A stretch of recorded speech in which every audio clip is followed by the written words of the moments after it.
J'ai effectivement grandi au Cameroun, à Douala.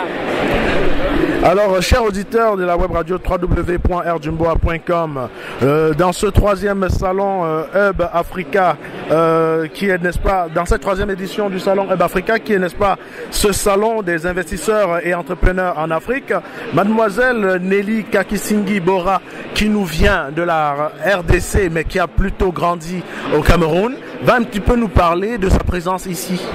Est-ce que vous pouvez nous dérouler votre présence ici dans ce salon? Voilà, c'est vrai qu'en tant que jeune entrepreneur dans le secteur, dans le domaine du conseil et aussi du commerce, de l'accompagnement commercial, la présence dans ce type d'événement est effectivement prioritaire pour des startups telles que Anabora Consulting and Trade. Mais c'était aussi surtout l'occasion de pouvoir parler, de pouvoir promouvoir l'un de nos projets, le Diaspora Active, le forum Diaspora Active, qui est une plateforme en fait de rencontres, d'échanges et de partenariats, de rencontres B2B entre les différents membres de la diaspora subsaharienne installés au Maroc et leurs pairs marocains. Voilà. Voilà, mademoiselle Kakisingi, vous êtes au Maroc depuis combien de temps? Alors, je suis arrivée au Maroc en septembre 2008 avec mes premières années qui se sont déroulées plutôt à Agadir, donc dans le grand sud du Maroc. Et c'est justement au vu du dynamisme, parce que personne n'ignore aujourd'hui la place qu'occupe Casablanca, non seulement dans le monde des affaires, au niveau international, mais surtout au niveau continental, donc en Afrique. Et donc c'est ce qui m'a amené par la suite à me décider à m'installer, à m'implanter à Casablanca. Donc ça fait à peu près 7 ans aujourd'hui que je suis au Maroc. Ah ben, félicitations finalement alors. Merci. Alors, nous sommes aujourd'hui au salon Hub Africa. Ce grand salon qui a vraiment envie de voir les entrepreneurs et les entreprises et les chefs d'entreprise africaines s'interconnecter. Alors, est-ce que vous pouvez nous dire jusqu'à présent comment ça se passe pour vous ce salon? Est-ce que vous avez rencontré des gens, échangé, et est-ce qu'il y a des perspectives? Alors c'est vrai que déjà pour une troisième édition, on sent une nette amélioration en termes de présence par rapport aux éditions précédentes. Il y a une grosse présence d'entrepreneurs subsahariens, ça c'est vraiment quelque chose à noter.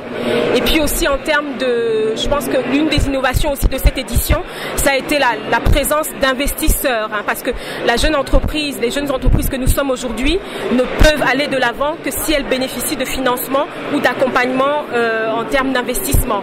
Et la troisième édition a su justement apporter une réponse à ce besoin des jeunes entrepreneurs, avec la présence de quelques structures bancaires marocaines et panafricaines, puisque les banques marocaines sont très présentes en Afrique subsaharienne. Et j'espère en tout cas, parce que là c'est le démarrage, c'est la première journée, que ce sera, je n'en ai aucun doute, que ce sera justement une occasion de rencontrer, de rencontres, d'échanges et pourquoi pas d'opportunités de business. Alors, quels sont les services que vous proposez ici? Vous avez double casquette. Vous êtes d'abord consultante. Tout à fait. Et puis vous êtes, vous avez parlé de la promotrice de Diaspora Active. Diaspora Active. Voilà. Qu'est-ce que vous êtes venu proposer dans ce Alors c'est vrai que c'est surtout parce que nous croyons avant tout que le plus important, avant même de parler business, avant de s'intéresser justement au ROI, au retour sur investissement ou aux opportunités qu'on pourrait avoir, le plus important à notre avis, c'est d'abord de fédérer, de se connaître et de fédérer les énergies de manière à pouvoir ensemble construire une Afrique qui avance.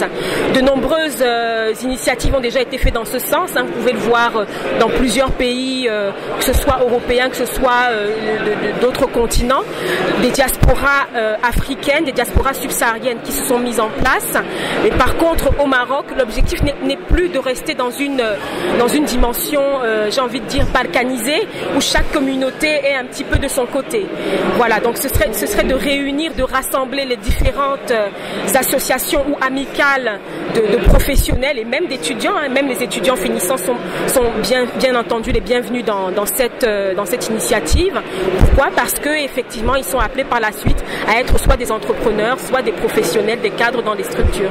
Donc c'est surtout justement cet esprit de ce projet de fédérer les différentes communautés, les différentes diasporas subsahariennes au Maroc qui nous a amenés aujourd'hui à Hub Africa. Alors merci mademoiselle Kakisinghi d'avoir répondu aux questions de la web radio www.rdjumboa.com. On espère vous revoir très bientôt lors de ce même forum. Merci beaucoup Armel, à très bientôt.